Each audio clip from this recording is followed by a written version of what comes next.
Okay, welcome everybody to the first video in a new series based on Battlefleet Gothic Armada. So the point of this series is going to be introducing everyone to this game. I recently found it myself with a friend of mine, Aardwolf Gaming, another YouTuber. His description is going to be below. He actually introduced me to this game, and it's a lot of fun. So it's based in the 40k universe, and you take control of space fleets. It's based on the old tabletop version, which unfortunately has been discontinued, but it is a hell of a lot of fun. So, jumping to just looking at skirmish quickly, you get 6 races, the Imperial, Navy, and Chaos, which I suggest for anyone starting out in the game as they're the most straightforward. Then Orcs, Eldar, Space Marines, and the Tau. The Space Marines and the Tau are DLCs though, so you will need to grab them separately. So I'm an Ork player myself in the tabletop, and I found them a lot of fun in this, so I'll start off showing you them. I'm going to jump into this profile here. This is actually, I ended up making a video before this, but the quality was rather bad, so there has been one fight where I've used this commander for, and this will be the second one. So at least the ships are a bit leveled up now, and they've gotten their first upgrade in crew points. So when choosing ships, let me just get rid of this one so I can show you. Where's now replace? So how Orcs work is, unlike the other races where they'll have a few options, Orcs pretty much have one base option and then you can customize them as you wish. So I'm gonna I like putting the cannons on the prow. Yeah, it's just the way I end up building them in the end. Also, one thing a lot of people don't actually click with at first is at the top of your screen you can change the color of your fleet. So I'm a Death Scarlet player myself, so I'm sticking to the nice lucky blue. The ships in terms of upgrades, you get engine, generator, deck, hull, and weaponry. You get an upgrade point whenever the ship upgrades in a level. So now I put my first one into the Wedboy Tower, which adds another weapon to the ship in the form of a zap cannon, which is incredibly valuable for orcs, as it's accurate, which means it doesn't miss, because orcs are rather inaccurate. So each race has their own traits. For instance, the accuracy I was speaking about earlier, which affect how they play and pretty much how they feel in the game. And in terms of crew, I put a point into the Weird Boy just to make the tower more effective as it increases its range. Now, for this introductory video, I'm just going to be showing you a single battle, and if at a later stage I might end up going into specific details for each of the upgrades and also each of the crew, the upgrades, and the skills. Oh yeah, in skills I end up getting the Grot Rocket, which pretty much just sends an auger probe forward detecting anything within its radius. So that's great for getting eyes on the enemy, because until you identify the enemy ships, you can't actually fire on them. So you either identify them from auger probe, such as the skill I had there, or if they come within the detection range of your ship, which you can see on the screen there under statistics. So how the game works is you have point values for the fights.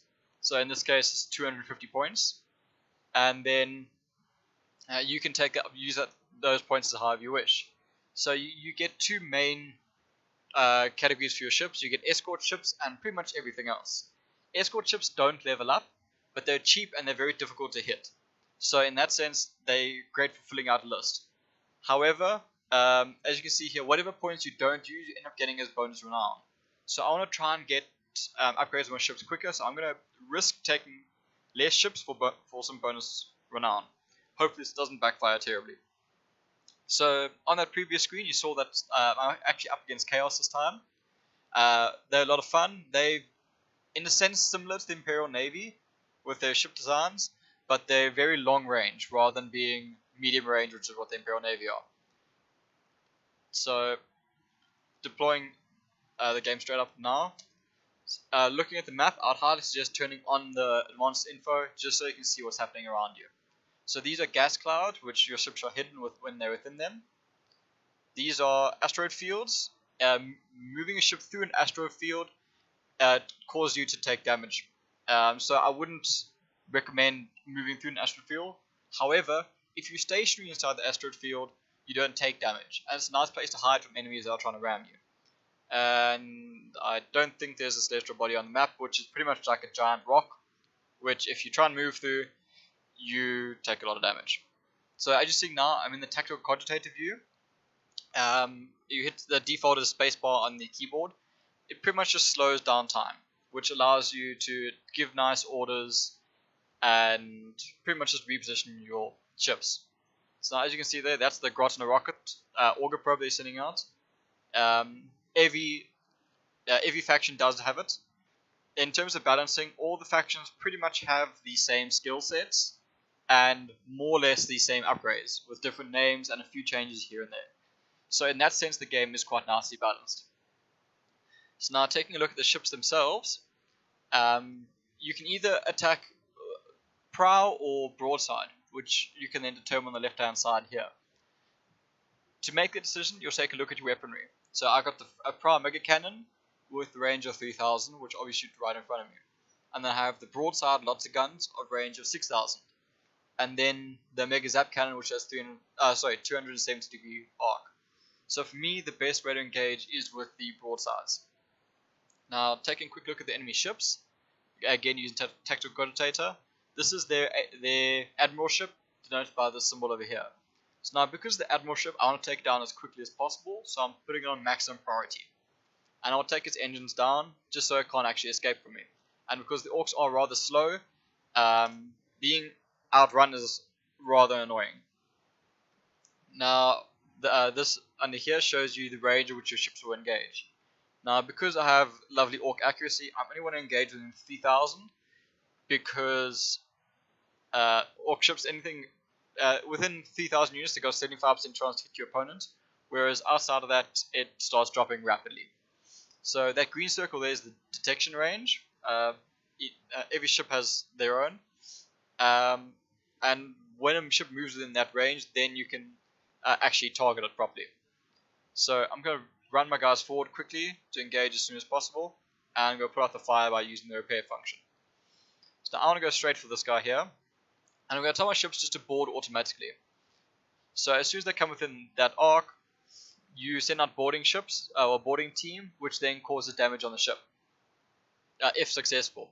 It's successful based on the truth value of each ship, which in my case is 70, so I have a 70% chance to prevent a boarding action, whereas my opponent only has 60% chance. So this ship is unfortunately taking quite a bit of damage, and they've managed to take down my deck. Now, taking down a deck prevents me from using any special orders or any skills affiliated with the deck itself. So you can choose which part of the ship to target, which I said earlier I targeted the engines. The deck stops you from using deck skills, as I said before, as well as reduces your range that you can see. Engines slowly down. Weapons, a random weapon that the ship has is then destroyed. So it's not very reliable, but obviously it is pretty good in the sense that you're taking down weaponry. And the generators prevents their shields from recovering. So I'm going to go for another ram, as orcs are fairly good at ramming, and unfortunately a lot of my weapons are down already. So going in for the ram, and hopefully I don't miss. End up missing it. Okay, so orcs are quite difficult in the sense that they can only go straight forward with their ram, with their special maneuvers, which you see over here, whereas most of the races can do a left or right turn. So let's try and get them again with this ship. And just missed them. It happens, unfortunately. So as I said earlier, you get boarding actions which are in close range, or otherwise you can actually do a lightning strike, which will be at long range. However, you can only do a lightning strike if your enemy doesn't have shields. If their shields are up, a lightning strike will not hit. So now I'm just going to try and take down the escort ship, as it's harassing my slower ships, and then once it's down, I can actually go and focus on taking down their main admiral ship. So it's so a lot of this game comes down to positioning. As you can see now, unfortunately, because I'm engaging the smaller ship, their main battle cruiser is targeting my rear, which means I'm taking a lot more damage than I would like. But unfortunately, I need to take this little thing down before I can do anything. It shouldn't last much longer. As you can see, its life dropping rapidly. So escorts, as I said before, are smaller and a lot weaker. However, they are very difficult to hit with macro weapons, which unfortunately is what I have. I don't think it actually states here it is, but regardless, it is a macro type weapon, which they fire solid shots, and are good against armor and shields, but unfortunately are rather bad at taking down smaller targets. So unfortunately now I actually have to try and get in range of the ship, because the Chaos are engaging at about, I think this is 9k range, oh sorry 6k range, because his weaponry, his broadsides are heavy macro turrets. Range is 9,000, but he's engaging slightly closer for the accuracy buff. And the lance batteries are range 12,000. Lances always hit hit the targets. Oh, I can't even put the fire out yet, unfortunately. That ship, sorry, excuse me. So I need to close range as soon as possible with this enemy ship, because I'm taking way too much damage here. So we can try and move to the side and bring in another charge. Come on. Come on. Nope, just miss. Let's try with the second one. Because Ork's front armor is very good. It makes them very nice ramming. Oh, this is going to be closer to myself. Okay, I'm safe. So Orks are very good at ramming, as they got a heavy prow in the front. What's happening there is I've lost too much damage on my ship, so the captain is trying to flee. So I'm going to execute the captain, so my ship stays in the fight, but it always causes a critical damage, as well as you then have a mutiny debuff, which makes your ship a hell of a lot weaker, unfortunately. But it is the only thing I can do at the moment to try and survive. So let's try and round them again. This battle is unfortunately going rather badly. I took the risk of going with less points, and it looks like it's not paying off very well, as I might end up losing this fight, unless I can take down those engines. If I manage to take down the engines, the fight will be a lot easier, but it is not going too well right now. So trying to get in position for another ram. Hopefully this time I actually manage to hit it. And turn slightly, turn slightly, turn slightly. Nope, another miss. Oh no, he turned as I did the ram.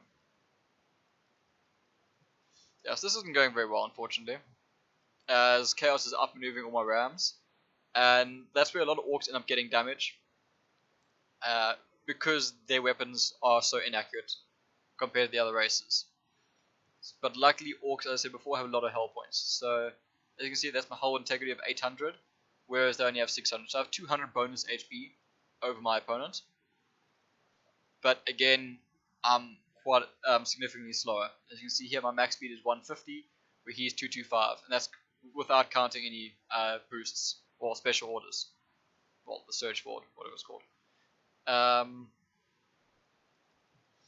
So this is not looking fantastic for me, unfortunately. I'm going to try and get as close as possible for another ram and try and get in his rear, as I'm not going to win this long fight with these ships, because I just don't have the right weaponry for this.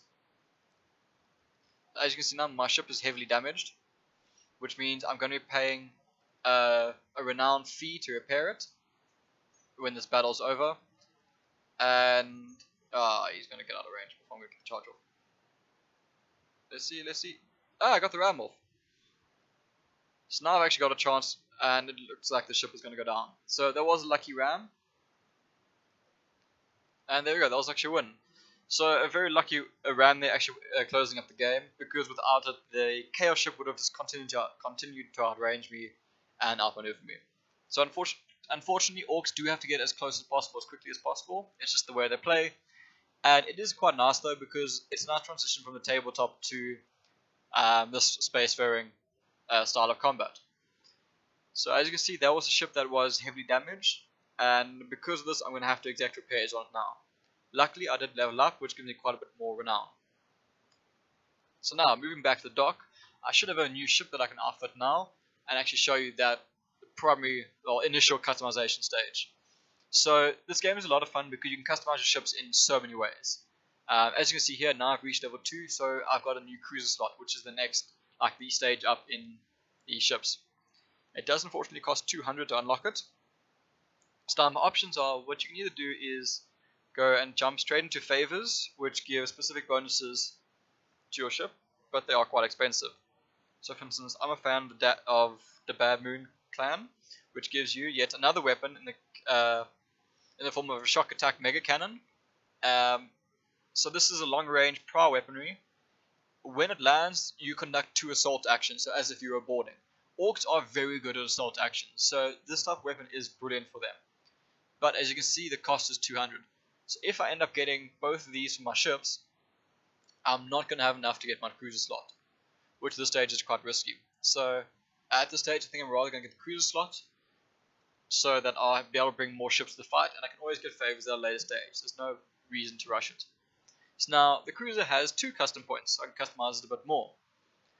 So again, starting off the prow, I can either have prow guns or a prow mega zap cannon, which again is accurate so it won't miss, which is a preference of mine. And you can either end up having torpedoes or a mega cannon in the front, or can end up going to the broadside and going for cannons and stuff. So I quite like going for prow attack ship, Ork attack ships, because you try and spend a lot of your time positioning for the ram and positioning for, positioning for these weaponry. And because your front armor is so high, going for a prow build for your Ork ships is very effective in terms of both offense and defense. So let's go for that. And now, because it's a cruiser, not a light cruiser that's 1 up, you get 2 skills you can choose from. Now, because my light cruisers already have the recon skills, there's not much point in me getting them again. So I'd rather go for some micro warp jumps, just to reposition this bigger ship, and it also allows for an easier rams down the line. Now I'm not going to choose a secondary skill just yet, because I actually want to upgrade this guy with a favor of the Bad Moon Clan. Now the secondary part of the Bad Moon Clan is the Thief Surplus, which gives your ship 1 additional upgrade slot. Now this doesn't seem like much, but it does add up quite quickly, because with more upgrades, your ship becomes a lot more versatile. And there we go. So that's the nice new Bad Moon Clan. But because I'm not a fan of yellow, I'm going to just hide the favor to keep my fleet looking pretty much the same. Now, unfortunately, because I'm a bit short on renown, I can't actually choose the next upgrade yet. But as you can see, the new weapon, the Shock Attack Mega Cannon, is already on board. So, I will be showing you that weapon as well as the new cruiser in the next video. So, I hope you like this introductory video. Coming in the future, I will go through the upgrades, the skills, and the favors a bit more, as well as the crew upgrades. In addition, obviously showing you my new cruiser as well as the new Shock Attack Mega Cannon. So please let me know what you thought of this video in the comment section below, and show that like button some love, and subscribe to my channel for more content. And cheers everyone, enjoy!